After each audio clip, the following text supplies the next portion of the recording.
Baik, perkuliahan akan segera saya mulai. Sebelumnya akan saya absen terlebih dahulu. Adinda Lutfia Balkis. Selamat malam Bu Hadir. Adinda belum upload UTS ya? Baru Bu, baru selesai nih, sudah diupload kok sekarang tapi. Oke. Matulin Nuha,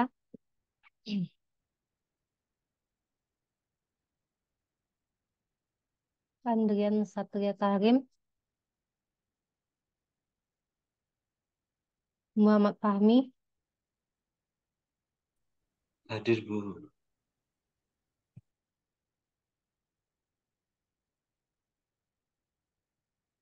Muhammad Fahmi dosen walinya saya ya, Gimana Bu? dosen perwaliannya. Nggih. Iya, benar. Kenapa nggak minta itunya ya Mas? Surat eligibilitasnya. Oh, kemarin belum ngisi Bu untuk itunya. Coba nanti saya isi Bu. UTS-nya udah diupload ya untuk semua mata kuliah. Untuk semua mata kuliah saya udah, tapi kurang ketinggalan yang ini artificial intelligence. Bu, saya Hmm, telat. jadi nggak upload itunya ya, nggak upload surat eligibilitasnya. Iya belum. Oke, Kemarin nanti cuma coba. soal UTS-nya tok. Nanti japri saya aja ya via WA. Suratnya Baik sudah ada Bu. saya buatkan tapi nggak tahu kontaknya kemarin. Iya. Ntar coba saya japri Bu. Oke, kasih ya Yang Mas. baik Bu, terima kasih Bu. Muhammad Soleh. Hadir Bu, hadir Bu. Iya udah. Muhammad Raihan Zulfikar ada yang tahu kabarnya nggak? Basna, Iya Pak. Mananang. Iya Pak. Ini Muhammad Raihan Zulfikar dari awal pertemuan sampai pertemuan ketujuh tuh nggak hadir. Tapi pas UTS dia ikut. Itu ada yang tahu kabarnya nggak?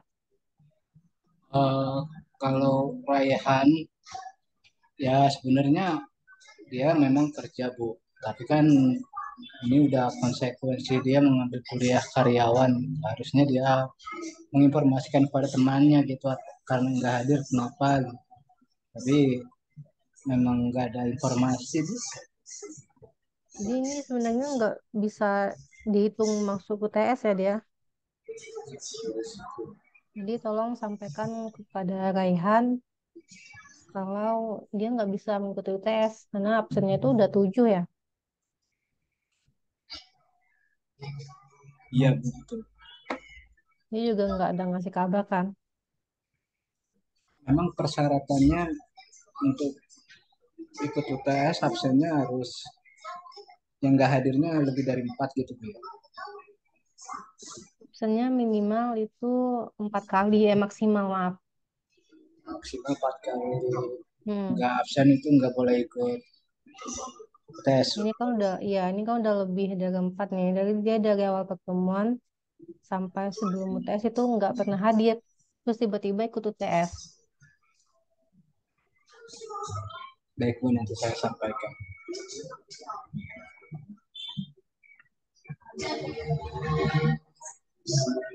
Ahmad Linuha ada kabarnya nggak? Ahmad Bulinuha juga nggak ada kabar Bu. Jadi belum ikut UTS kan? Belum Saya, diupload. saya kurang tahu.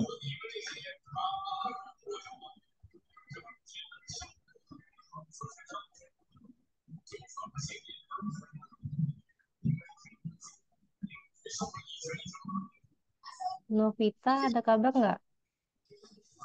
Novita kebetulan sambil bekerja Bu.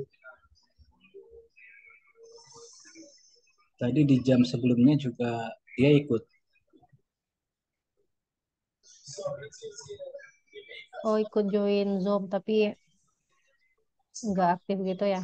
Iya, seperti itu, Bu. Ini dia kenapa belum join ya? Mungkin dalam perjalanan, Bu.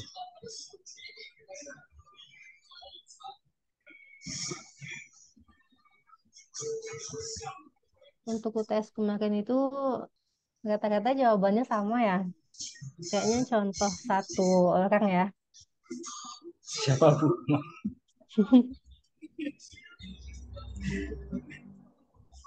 Sama persis jawabannya.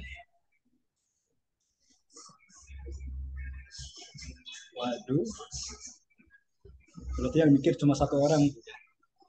Hmm. Suruh minta catatan tertulisnya aja, Bu.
Jadi kata-kata jawabannya sama semua ya.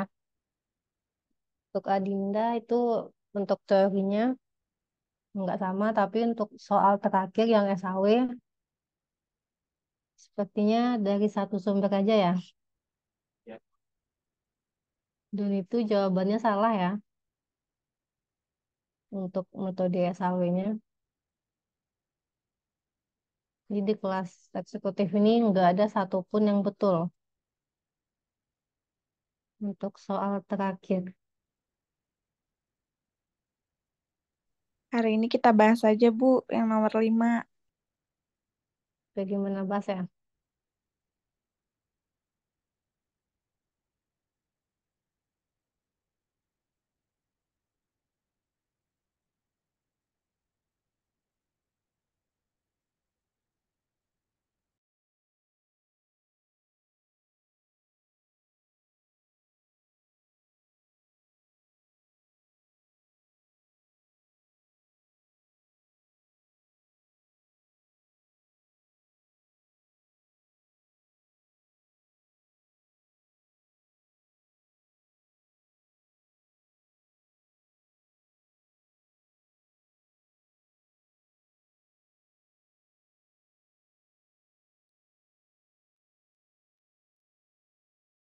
Novita udah ada kabar belum?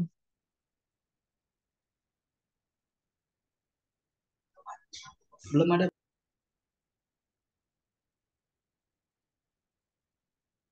Jadi kita bahas untuk soal UTS yang metode SAW ya.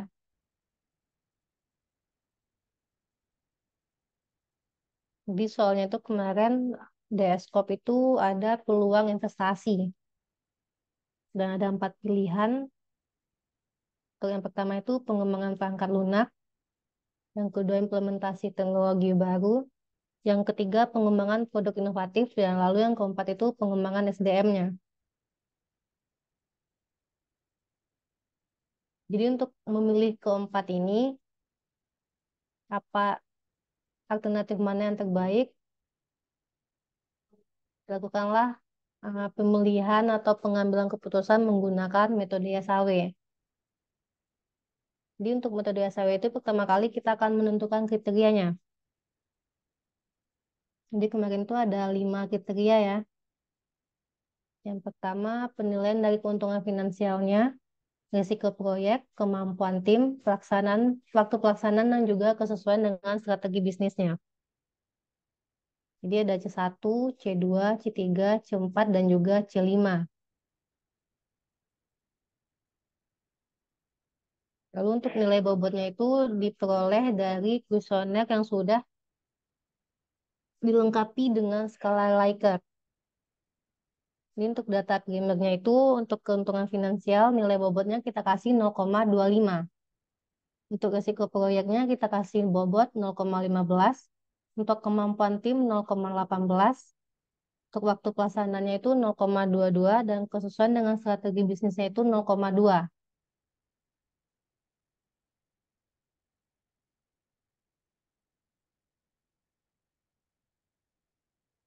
Untuk pengisian dan kecocokan alternatif terhadap setiap kriterianya.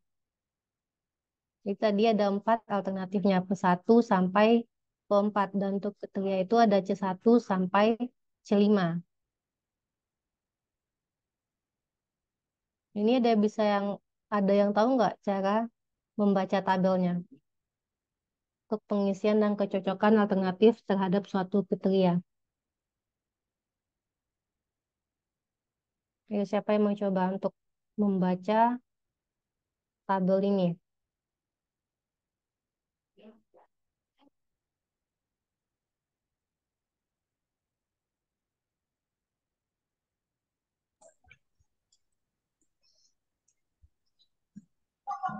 Coba. Coba saya Oke, lanjut Saleh. sedikit Bu ya. Untuk nilai alternatifnya P1 yaitu nilai kriterianya 70, 80, 70, 90.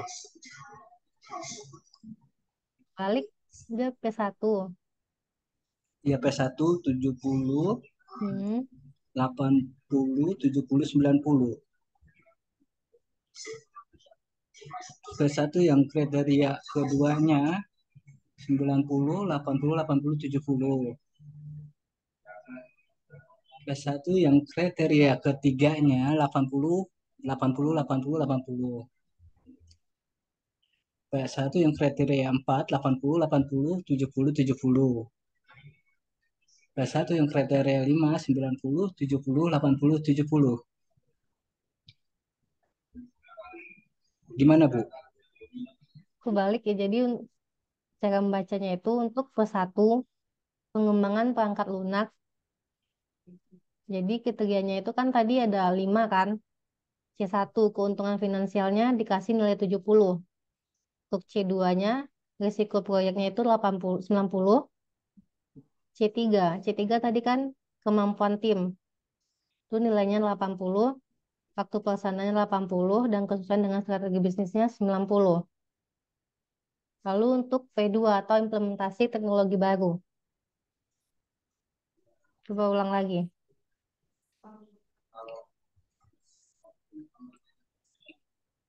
Oh, berarti terbalik semua saya, Bu ya. Saya kemarin isinya seperti itu, Bu.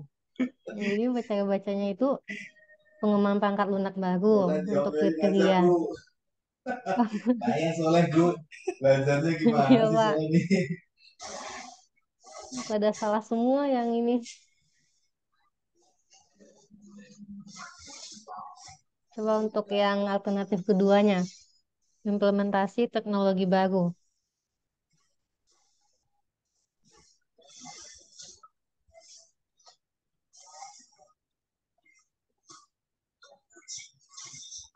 Ini mau kita bahas atau mau dijadikan remedial untuk mengangkat nilainya?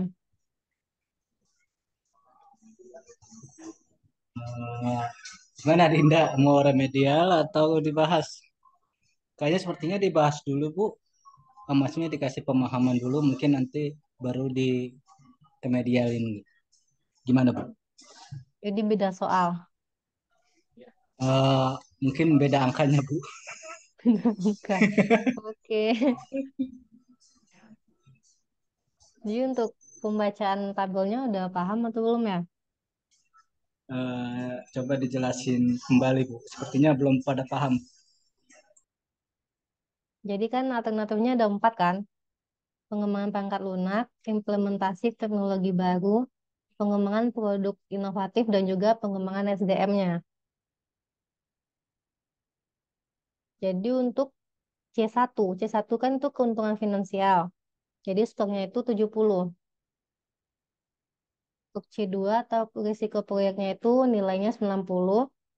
Untuk kemampuan timnya nilai 80.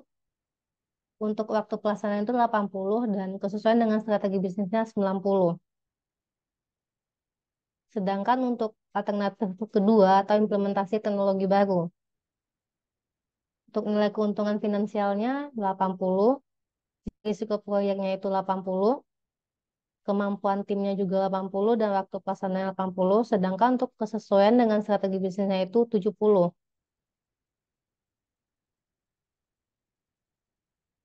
Oke, gimana? Iya udah oke Bu, Oke paham-paham ya. kan untuk ininya.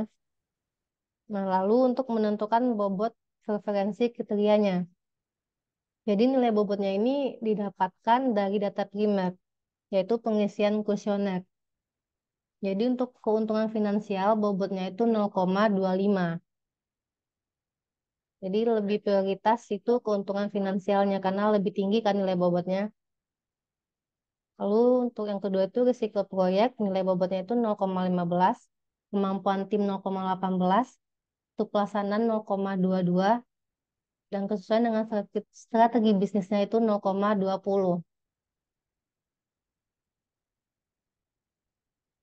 Jadi prioritas pertama itu keuntungan finansialnya, prioritas kedua waktu pelaksanaan, lalu yang prioritas ketiga itu kesesuaian dengan strategi bisnis.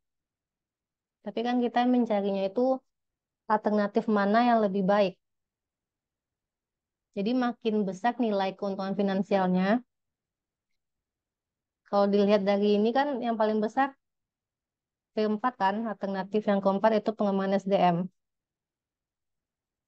Tapi untuk menentukan pilihannya itu kita tidak hanya melihat dari keuntungan finansial, tapi secara keseluruhan. Maka diadakanlah metode SAW tadi. Jadi untuk penilaian benefit atau cost-nya itu tentu semuanya itu benefit ya. Mana yang lebih menguntungkan untuk investasi dari keempat tadi. Lanjut ke tahapan normalisasi matriknya. Nah, di sini nih banyak yang salah ya.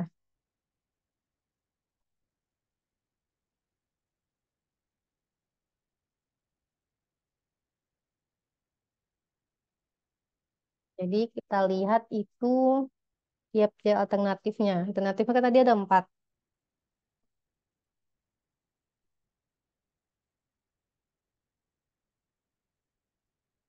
Di X11. Lihat dari sini ya. Kan kita mau menilai keuntungan finansialnya. Jadi yang dibandingkan tentu semuanya itu keuntungan finansial.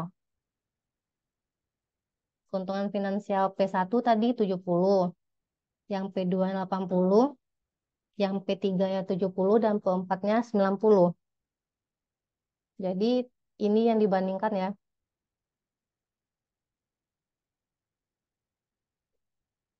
Oke, apakah sudah paham?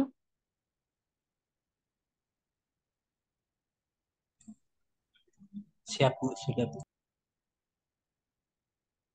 Jadi untuk P1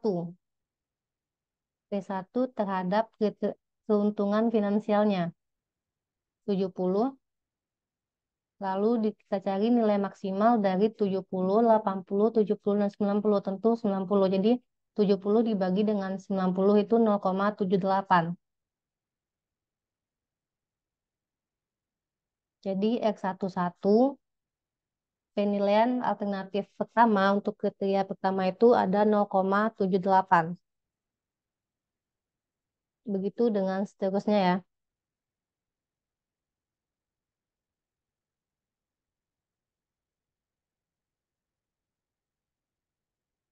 Ini gimana mau remedial langsung soal ini atau soal yang baru? Soal ini nggak apa-apa Bu.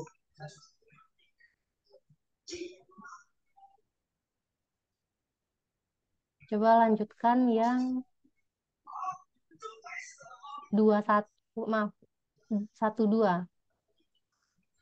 Penilaian alternatif pertama terhadap kriteria kedua. Ini yang dibandingkan.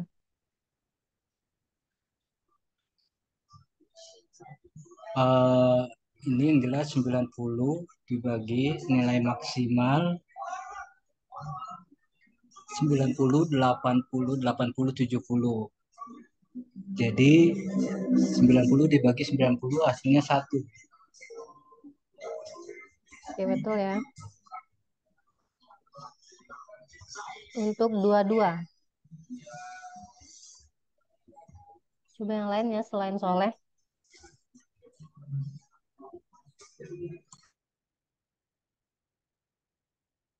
Nilai kriteria alternatif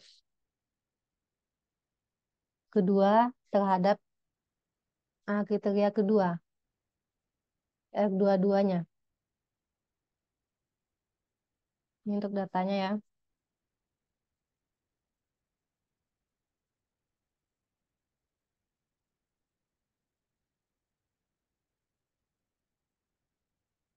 Delapan puluh per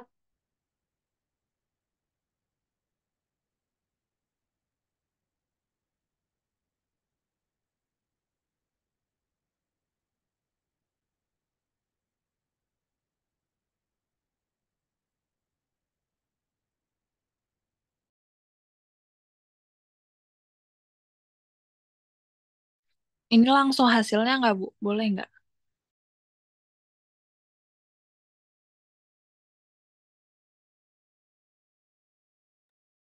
boleh ya untuk hasilnya langsung.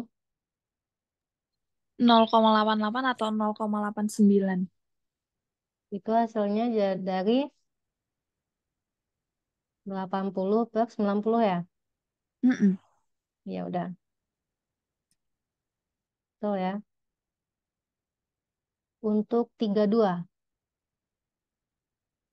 Alternatif ketiga untuk nilai kriteria kedua.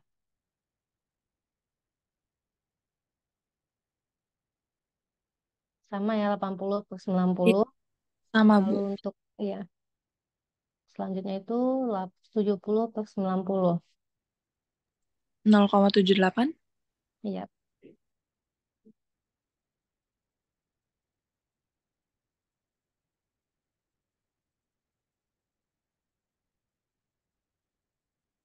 Jadi sudah paham ya untuk mencari nilai kriteria risiko kriterianya terhadap beberapa alternatif.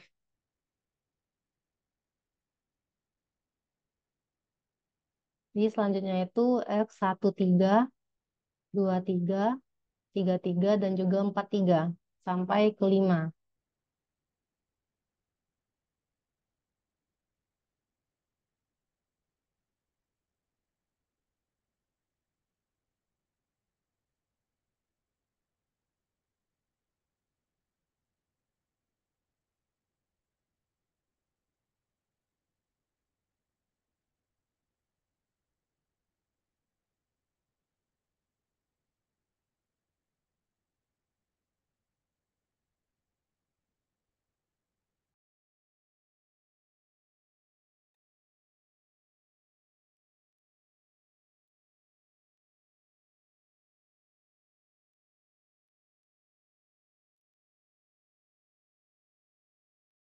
Kita lanjut saja ya sampai ke kriteria kelima.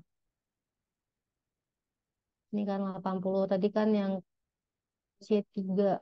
Nih, nilainya 80 semua. Jadi hasilnya otomatis 1 ya.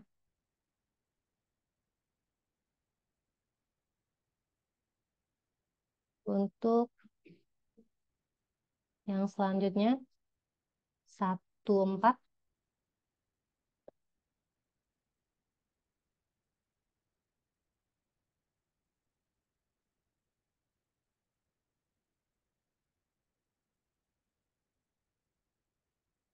Untuk 14. 14 ada yang tahu nilainya? 1,14 bukan? Dia 80, 80, 70, 70.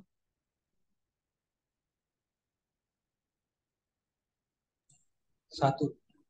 Ya, satu. Yang selanjutnya juga 1. Kalau yang ini 70 ke 80.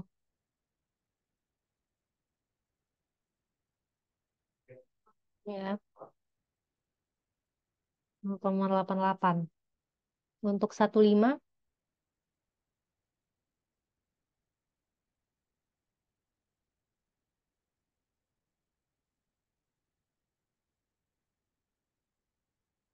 untuk 15.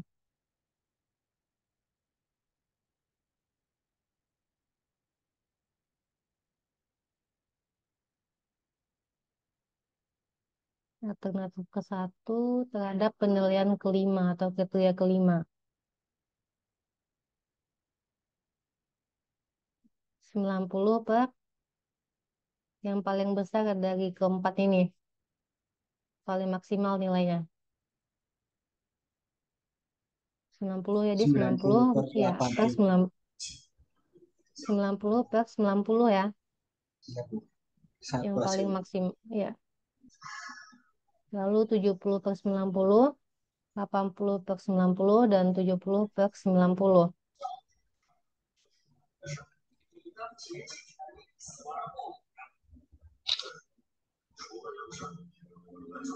Lalu ini untuk matriknya. Ini masukkan semua nilai yang tadi kan. 0,78, 0,89, 0,78 dan 1.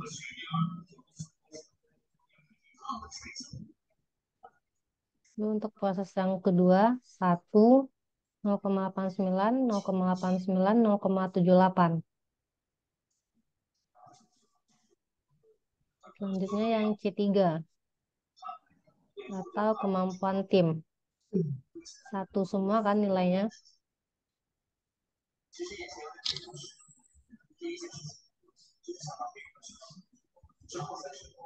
Jadi untuk matrik normalisasinya sudah paham? Untuk mencari normalisasi matriknya. Jadi yang dinilai itu alternatif terhadap beberapa kriteria. Jadi untuk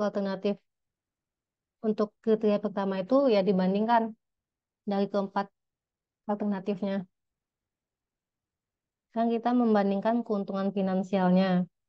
Tadi letaknya di C1. Jadi dibandingkan alternatif 1, 2, 3, dan 4-nya.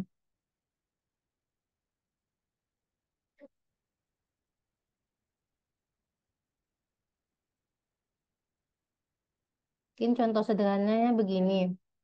Kalian kan sekarang ini kan mata kuliahnya SPK. Nah, untuk membandingkannya itu ya nilainya ya SPK dengan SPK kan. Kalau untuk yang lainnya, kalau contohnya itu audit. Audit dengan audit. Mungkin itu contoh sederhananya ya untuk pemahaman.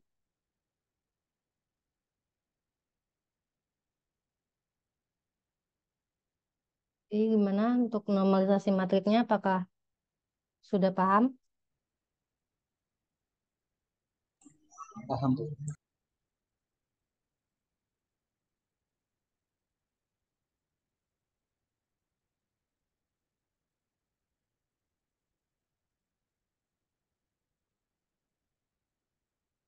Ini untuk hasil akhir dari normalisasi matriknya.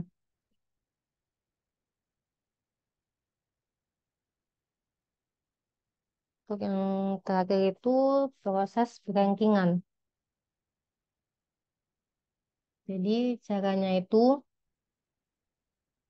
ini dibandingkannya P1 semua alternatifnya terhadap beberapa kriteria. Jadi nanti akan ada 4 prosesnya ya kan, untuk mencari P1, P2, P3, dan P4. Jadi yang dicari itu nilai keseluruhan dari kelima kriteria ini. Caranya itu 0,78 ini dikalikan dengan nilai bobotnya tadi.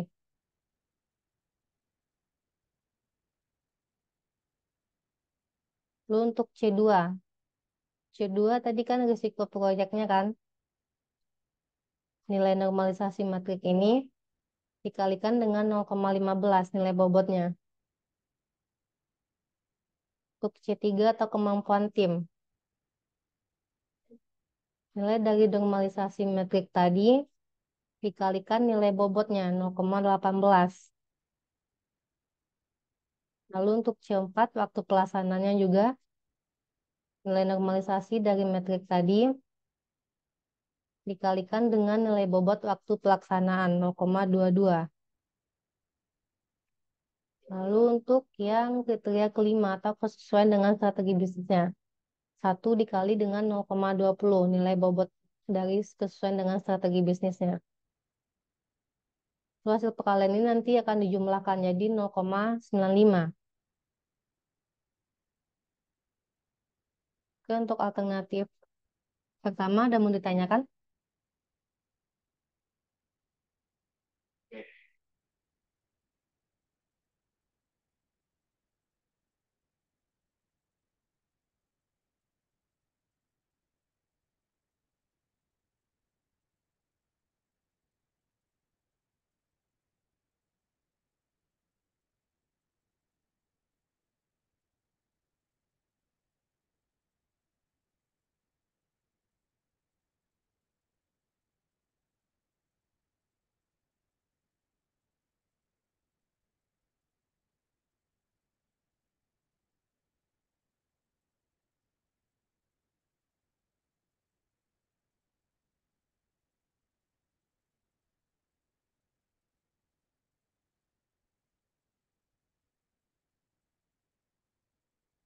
Kalau tidak ada yang tahu nggak hasil dari 0,22 ini diperolehnya dari mana?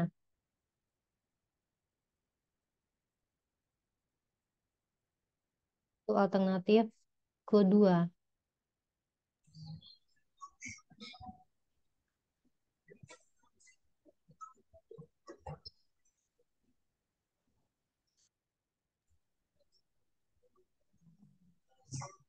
0,89 dikali 0,22 Bu mungkin. Lihat lagi untuk nilai bobot dari tiap-tiap tiap-tiap kriterianya. 0,89 dikali dengan 0,25 Bu. tuh. Untuk yang 0,13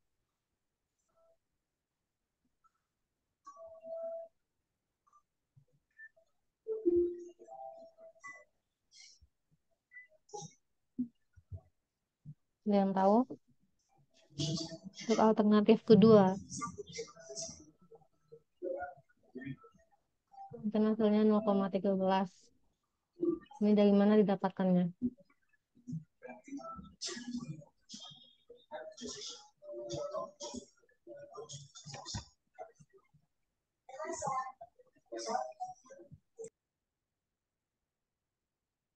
Betul ya, untuk 0,22 ini didapatkan dari 0,89 dikali dengan nilai bobot dari keuntungan finansial 0,25. Lalu untuk 0,13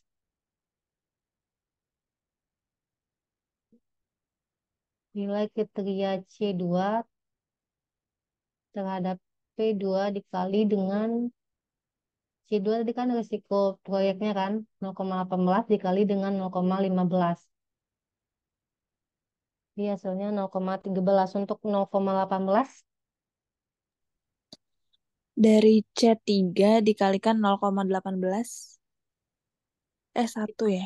1 dikali Iya, 1 dikali 0,18. Jadi hasilnya 0,18.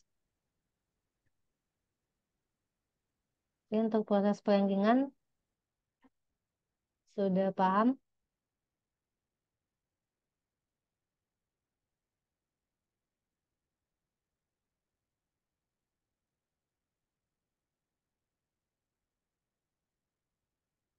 Jadi yang ini didapatkan dari nilai ini, proses dari normalisasi matriks tadi dikalikan dengan nilai tiap-tiap bobot kriterianya. Jadi untuk C1 dikalikan dengan nilai bobot C1. Untuk C2 dikalikan juga dengan bobot C2-nya, begitu seterusnya. Lalu yang terakhir itu proses perankingan. Nah, kalau dari ini yang ranking 1 yang mana? Kan ada 0,95, 0,91, 0,88, dan juga 0,90. 0,95 yaitu keuntungan finansial. Bukan. Apa? 0,95 ini kan jumlah dari C1, C2, C3, C4, dan C5-nya. Jadi 0,19 ini nilai untuk alternatif pertama. Alternatif pertama tadi kan ini, pengembangan perangkat lunak. Jadi yang menjadi pilihan pertama untuk investasi yaitu pengembangan perangkat lunaknya. Ini untuk rankingnya.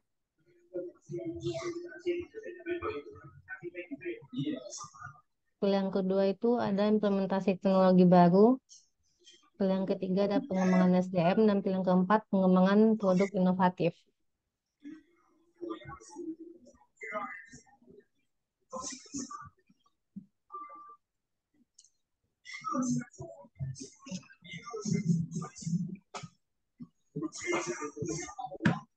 Dan untuk metode SAW sudah mau ditanyakan?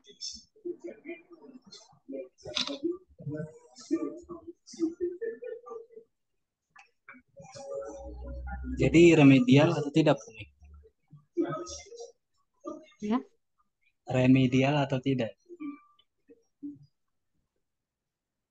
Kalau untuk nilai, tunggu.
Untuk nilai insya Allah aman ya, karena kan dibantu juga dengan teori, soal teorinya.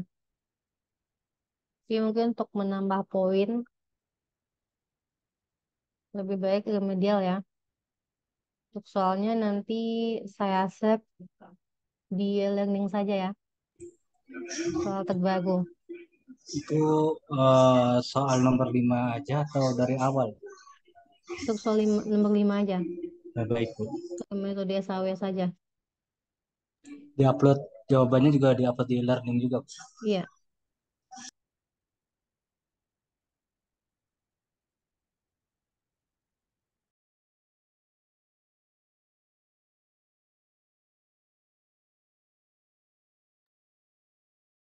Novita belum ada kabar ya? Belum, Bu. Ini absennya udah 4. Kalau di absen hari ini jadi 5. Nggak hadirnya gitu, Bu. Hmm. Dia sudah nggak hadir itu 4 kali. Tambah sekarang kalau dia nggak hadir jadinya 5 kali absennya. Coba nanti saya tanyakan ke Kapitanya, Bu. Tadi mata kuliah apa ya sebelum ini? Data Science. Data Science.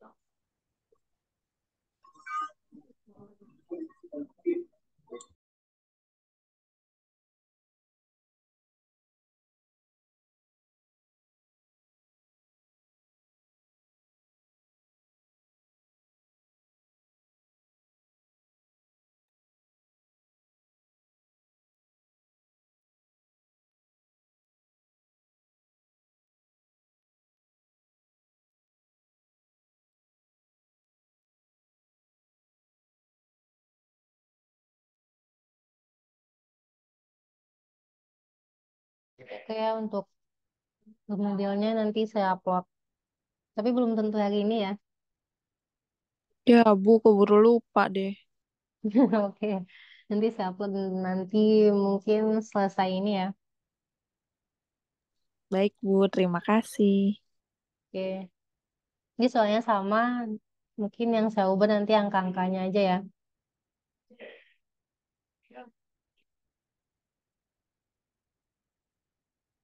Oke, baik lanjut ke materi pertemuan ke-9. Assalamualaikum warahmatullahi wabarakatuh. Waalaikumsalam warahmatullahi wabarakatuh. Alhamdulillahirrahmanirrahim. Puji syukur kehadirat Tuhan Yang Maha Esa, karena berkat rahmat dan karunia-Nya lah kita dapat mengikuti perkuliahan sistem penilaian keputusan pertemuan ke-9 pada malam hari ini. Jadi Alhamdulillah sudah terlewati setengah semester ya. Oke, jadi untuk pertemuan 9 itu materinya itu Business Intelligence.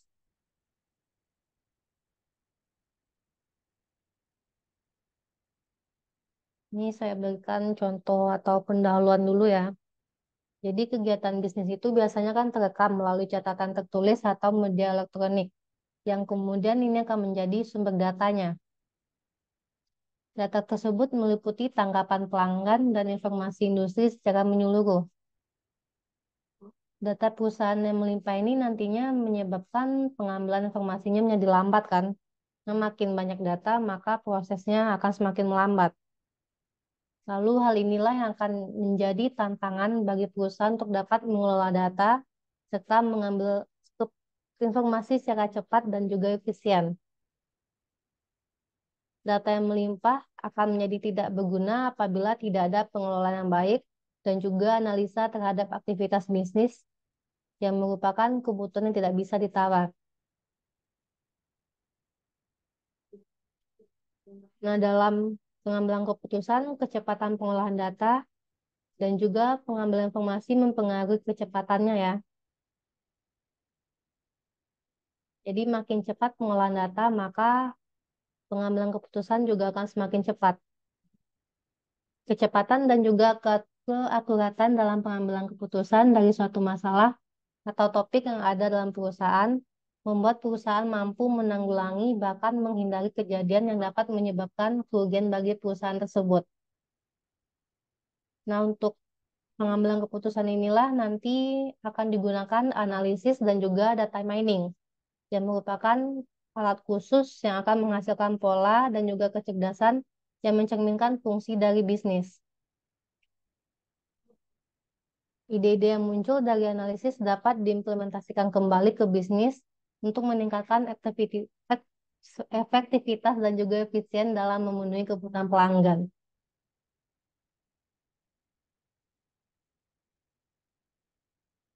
Jadi business intelligence ini dilatar belakangi oleh banyaknya data yang melimpah.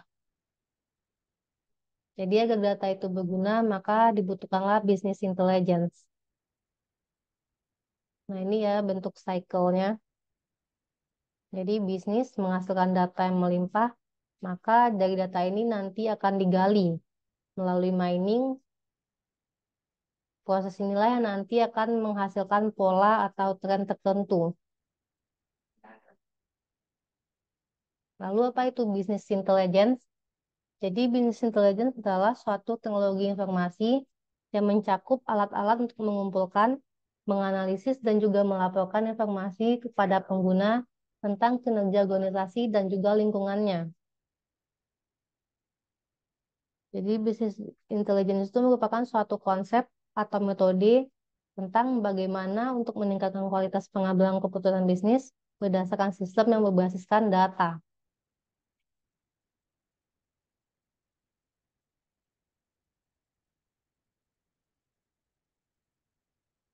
Ini beberapa komponen dari BI, yaitu Business Intelligence.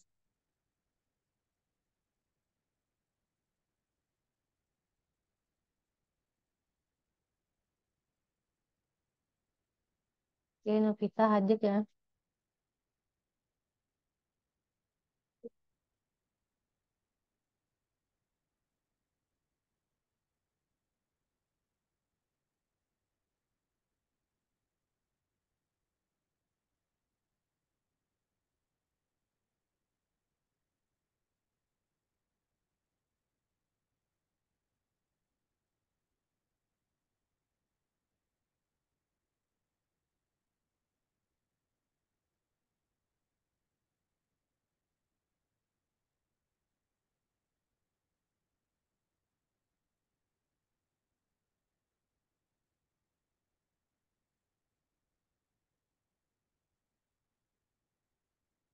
Selanjutnya, komponen dari Business Intelligence.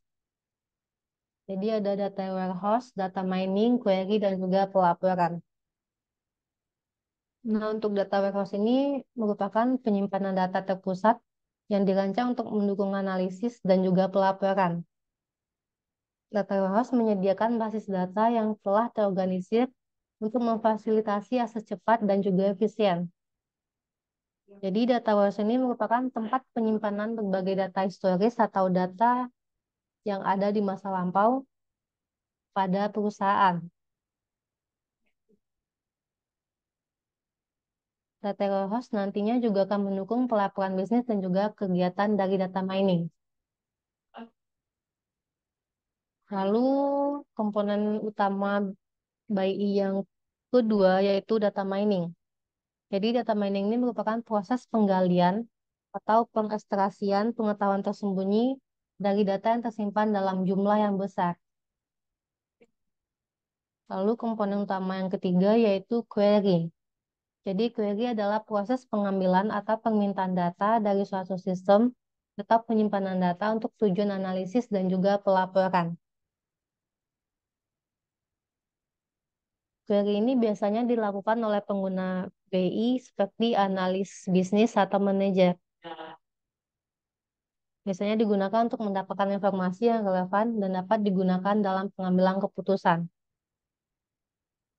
Dalam BI, bahasa query dapat berupa SQL dan juga MDX. Lalu komponen utama BI yang keempat yaitu pelaporan. Jadi pelaporan ini nantinya merupakan data visualnya. Di mana data visual itu merupakan proses penyajian informasi bisnis yang relevan dan terstruktur untuk mendukung pengambilan keputusan. Tujuan utama dari pelaporan BI ini adalah menyajikan data bisnis secara jelas dan mudah dimengerti, sehingga pemangku kepentingan bisnis dapat membuat keputusan yang informasional dan juga tepat waktu.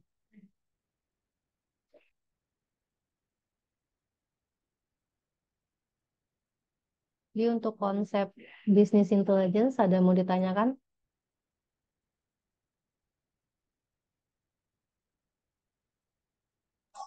Tidak.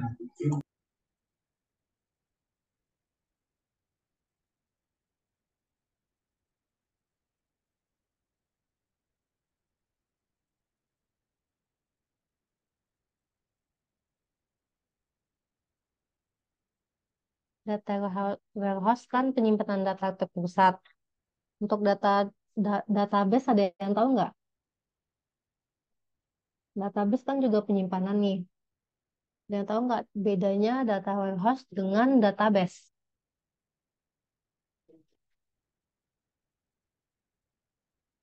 Sudah mempelajari tentang database kan sebelumnya?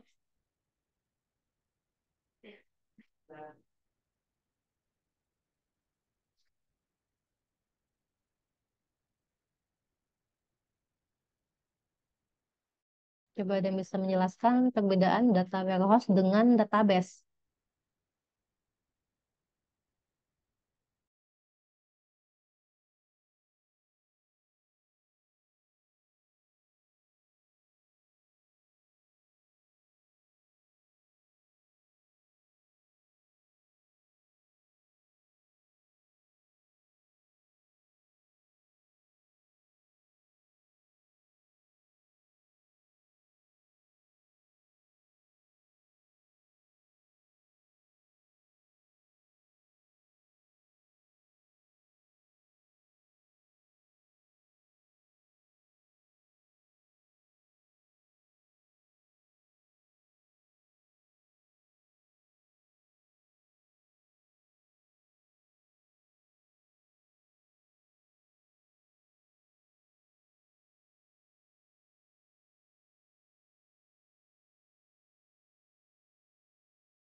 Lihat ya ke perbedaan data warehouse dengan database.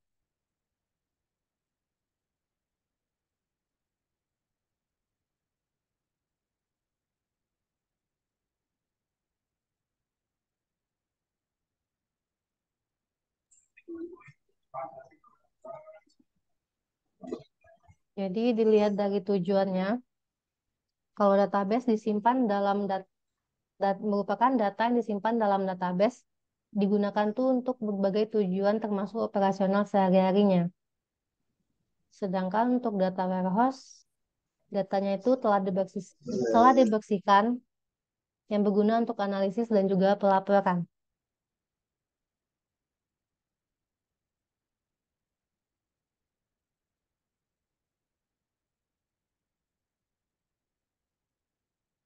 Lalu perbedaan yang dilihat dari granularitasnya atau detailnya.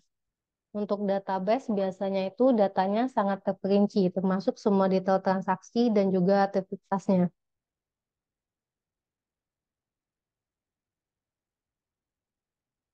Kalau untuk data warehouse biasanya detailnya itu lebih rendah, karena disajikan ke dimensi tertentu yang lebih menarik. Dan dilihat dari kompleksitasnya, database sangat kompleks dengan puluhan atau ratusan file data yang dihubungkan melalui bidang umum. Sedangkan untuk data warehouse biasanya itu disusun berdasarkan tabel yang memuat fakta yang besar dan banyak tabel pencariannya. Nah, dan untuk ukurannya, database itu biasanya tumbuh seiring dengan meningkatnya volume aktivitas dan juga transaksi. Transaksi lama yang sudah dihapus, maka akan mengurangi ukurannya. Sedangkan untuk data warehouse itu bertumbuh seiring dari data dari operasionalnya, digabungkan lalu ditambahkan setiap hari. Untuk data warehouse ini biasanya datanya disimpan untuk analisis tren yang jangka panjang. Kalau dilihat dari pilihan arsitekturnya, database-nya relasional dan juga berorientasi objek. Sedangkan data warehouse biasanya arsitekturnya itu skemanya bintang atau skema kepingan salju. Nah, untuk mekanisme akses datanya, database biasanya itu menggunakan bahasa tingkat tinggi seperti SQL. Pemrograman tradisional mengakses database melalui antarmuka Open Database Connectivity atau ODBC. Sedangkan untuk data warehouse biasanya itu juga diakses melalui SQL, lalu diteruskan kepada laporan atau visualisasi datanya.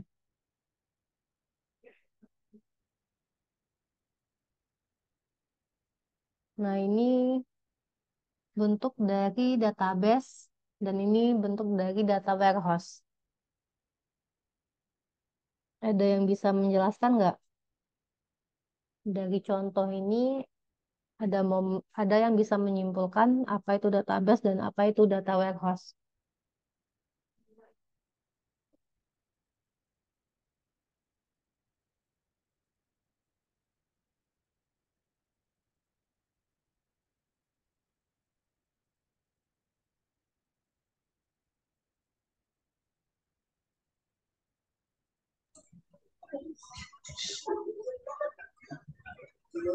Eh, ini Bu, mungkin dari apa ya, total harganya aja yang berbeda.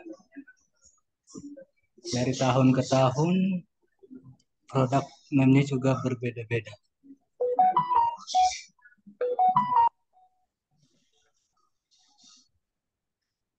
Kalau dari contoh ini yang paling signifikan perbedaannya itu ada pada kalau ini kan date-nya, per tanggalnya kan, kalau ini per kuarternya. Ini kan April 2013 sampai Desember 2013. Sedangkan untuk data warehouse itu pakai kuarter. Kuarter kedua sampai dengan kuarter keempat.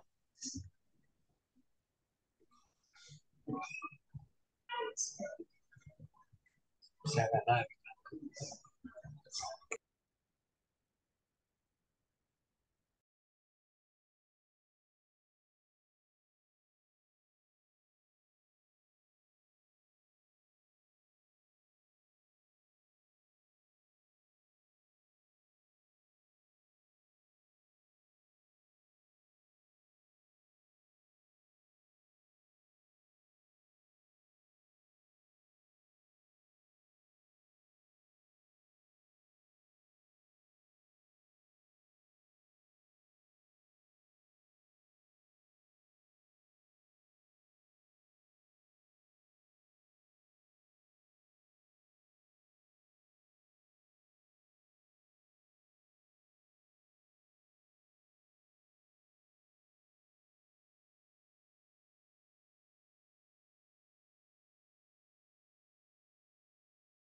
Coba dilihat lagi bentuk database dan juga data warehouse-nya.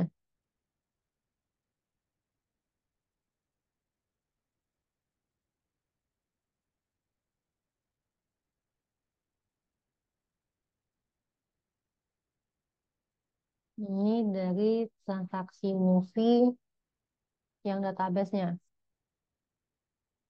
Ini per bulan. Kalau ini per kuarter. Per kuarter itu kan per 3 bulan.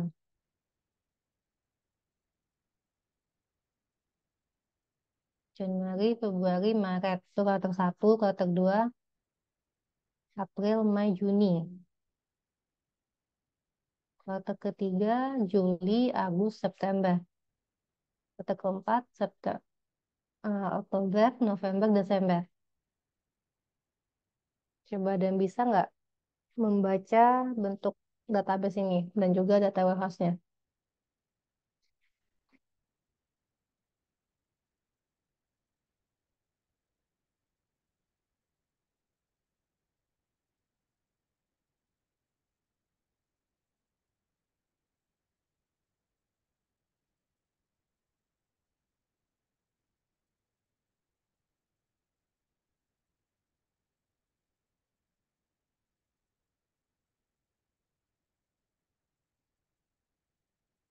Jadi April, Mei, Juni ini termasuk kuartal kedua.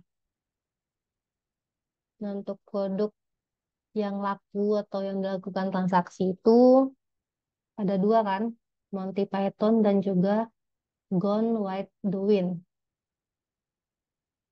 Kalau untuk Gone with the Wind itu kan cuma satu, jadi 15 total value-nya.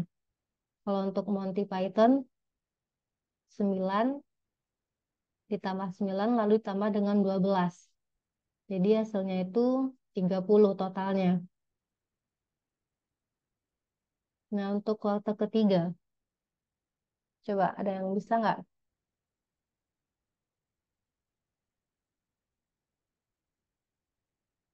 Kuartal ketiga itu Juli, Agustus, dan September.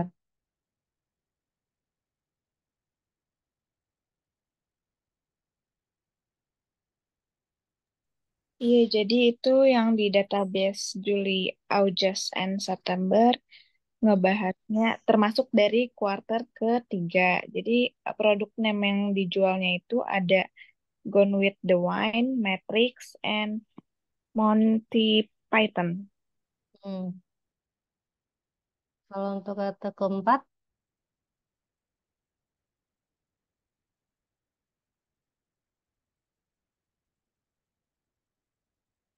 November, Desember, Oktober kan harusnya tapi ditinggal nggak ada Oktober, jadi November dengan Desember saja. Gone Iya, with the Wind dan juga Monty Python. betul. Jadi sudah paham perbedaan database dengan data warehouse?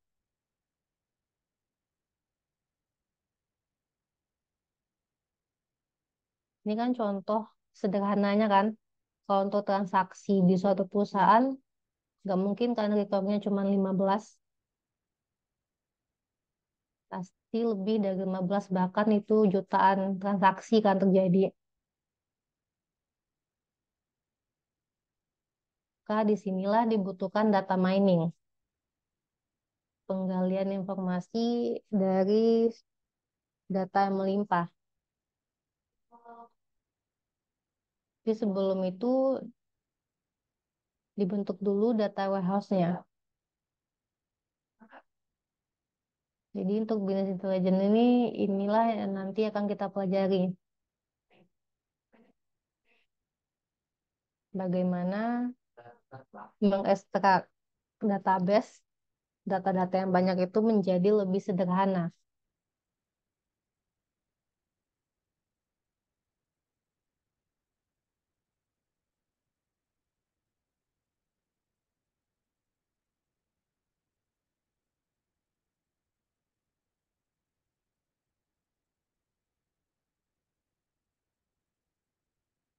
Ya, lanjut ya ke materi yang selanjutnya itu aplikasi business intelligence.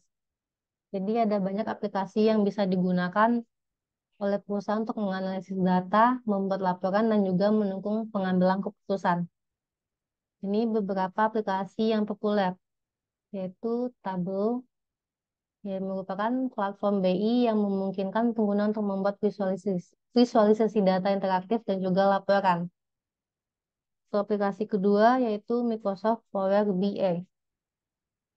Alat BI dari Microsoft yang memungkinkan pengguna untuk menggabungkan, menganalisis, dan visualisasi data dari berbagai sumber.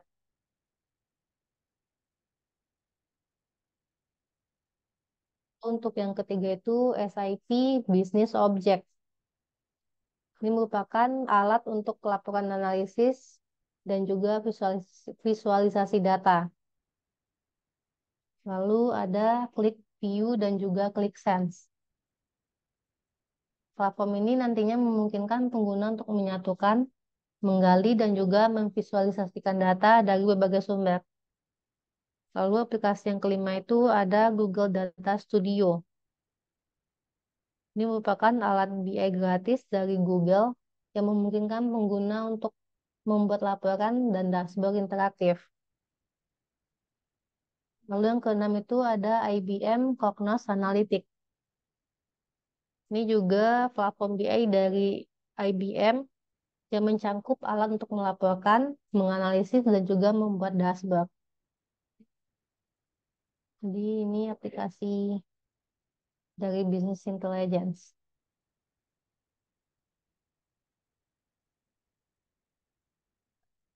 Mungkin itu ya untuk pengenalan dari business intelligence. Dan untuk pertemuan selanjutnya itu kita akan membahas tentang data mining dan juga data warehouse-nya.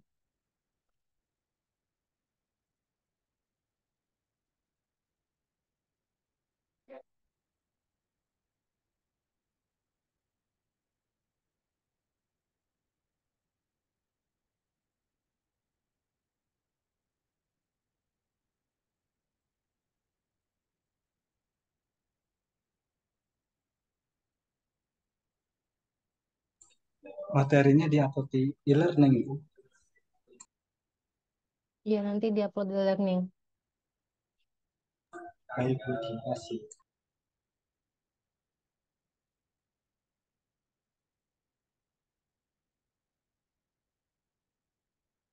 Sebelum kita tutup pertemuan ke-9 ini, ada yang bisa menjelaskan ulang perbedaan dari database dengan data warehouse.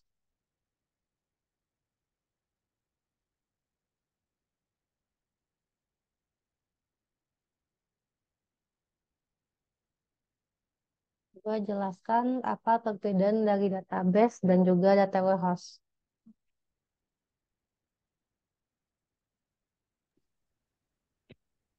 Jadi kalau database ini digunakan sehari-hari. Kalau data warehouse itu data yang ada di pusat. Kurang lebihnya Kan seperti itu. ya digunakan dalam jangka waktu yang panjang. Iya, Bu. Dan data warehouse itu lebih dikelompokkan, lebih spesifik ya pengelompokannya.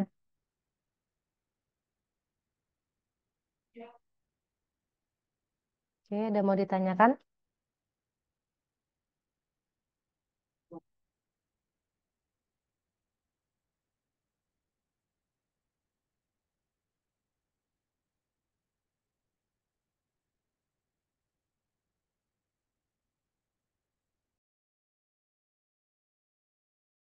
Sudah cukup, Bu.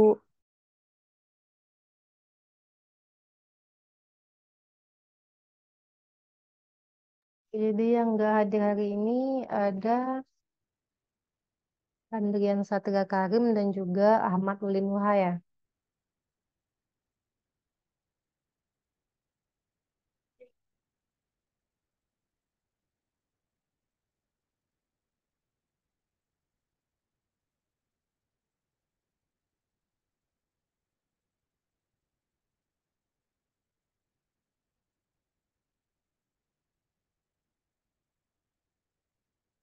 Oke, saya akhiri ya untuk pertemuan ke-9.